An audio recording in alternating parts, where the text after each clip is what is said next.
কেউ আপনাকে কষ্ট দিলে একটি সূরা পড়বেন, আল্লাহ পাক রব্বুল আলামিন সাথে সাথে আপনার অন্তরে প্রশান্তি দান করবেন এবং যেই দুশমন আপনাকে কষ্ট দিয়েছে, যে আপনাকে ক্ষতি করার চেষ্টা করেছে, আল্লাহ পাক রব্বুল আলামিন তাকেও ধ্বংস করে দিবেন এবং তাকেও নিঃশেষ করে দিবেন। পবিত্র কোরআনুল কারীমের অন্যতম একটি সূরা, নবীজি সাল্লাল্লাহু আলাইহি ওয়াসাল্লামকেও কিন্তু আল্লাহ তাআলা বিপদ দিয়েছেন এবং তাকেও কিন্তু মানুষ কষ্ট দিয়েছে। মানুষের প্রতি মানুষের দুশমন থাকে, ভালো মানুষের কাছে দুশমন আরো বেশি থাকে। বিশেষ করে নবীজি সাল্লাল্লাহু আলাইহি ওয়াসাল্লাম তার মতো শ্রেষ্ঠ মহামানব আর কেউ হতে পারে না। আমাদের নবীর দুশমন ছিল নাকি ছিল না? ইব্রাহিম আলাইহিস সালাম সবচেয়ে ভালো মানুষ, যার নাম উপাধি আল্লাহ তাআলা খলিলুল্লাহ দিয়েছেন, আল্লাহ তাআলার বন্ধু হিসেবে তিনি উপাধি দিয়েছেন। সেই ইব্রাহিম আলাইহিস সালামের দুশমন ছিল নাকি ছিল না? নমরুদ ইব্রাহিম আলাইহিস সালামকে আগুনে পোড়াতে চেয়েছিল, 40 দিন পর্যন্ত এই আগুনকে প্রজ্বলিত করেছে। আল্লাহ পাক রব্বুল আলামিন যেহেতু ভালো মানুষ, ইব্রাহিম আলাইহিস সালাম তিনি হচ্ছেন নবী, তার মতো ভালো মানুষ হতে পারে না। নমরুদ তাকে আগুনে নিক্ষেপ করবে, আল্লাহ পাক রব্বুল আলামিন সাথে সাথে তাকে সাহায্য করেছেন। আগুনকে ডিরেক্টলি অর্ডার করেছেন, কুলনা ইয়া নারু কুনি বারদাও ওয়া সালামান আলা ইব্রাহিম, হে আগুন, আমার ইব্রাহিমের জন্য তুমি শীতলময় ঠান্ডা হয়ে যাও, এমন ঠান্ডা হয়েও না যাতে করে সে কষ্ট পায়। সুতরাং 40 দিন পর্যন্ত ইব্রাহিম আলাইহিস সালামকে নমরুদ আগুনে নিক্ষেপ করে রেখেছিল, একটা পশমও এই আগুন জ্বালাতে পারে নাই। সুতরাং ইব্রাহিম আলাইহিস সালামকে হেফাজত করেছেন কে? এই বিপদে কেউ কষ্ট দিতে চাইলে, বিপদে ফেলতে চাইলে আপনি সূরা পড়লে আল্লাহ পাক রব্বুল আলামিন আপনাকে বিপদ থেকে উদ্ধার করবেন। নবীজি সাল্লাল্লাহু আলাইহি ওয়াসাল্লামকে আবু জাহেল কষ্ট দিয়েছে, উতবা শাইবা কষ্ট দিয়েছে।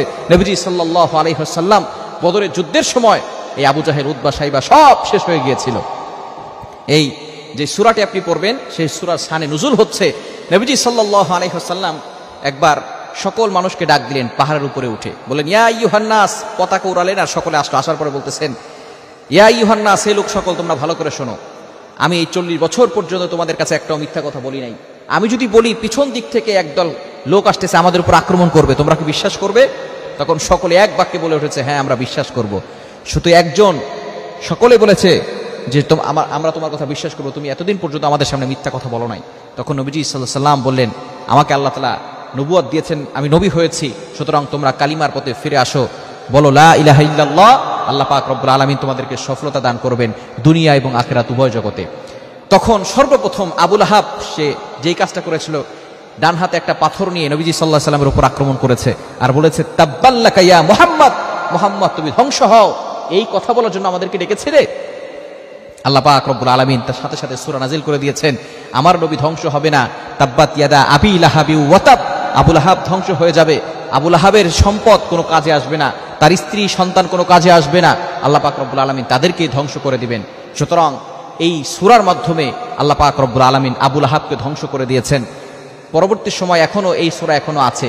সুতরাং আপনারা যারা কঠিন বিপদে পড়বেন, কেউ কষ্ট দিলে আপনি এই সূরা লাহাব পড়বেন, তাব্বাত ইয়াদা আবি লাহাবি ওয়া তাব মা আগনা আনহু মালুহু ওয়া মা কাসাব সায়াসলা নারান যাতা লাহাব ওয়া ইমরাআতুহু হাম্মালাতাল হাতাব ফি জিদিহা হাবলুম মিন মাসাদ।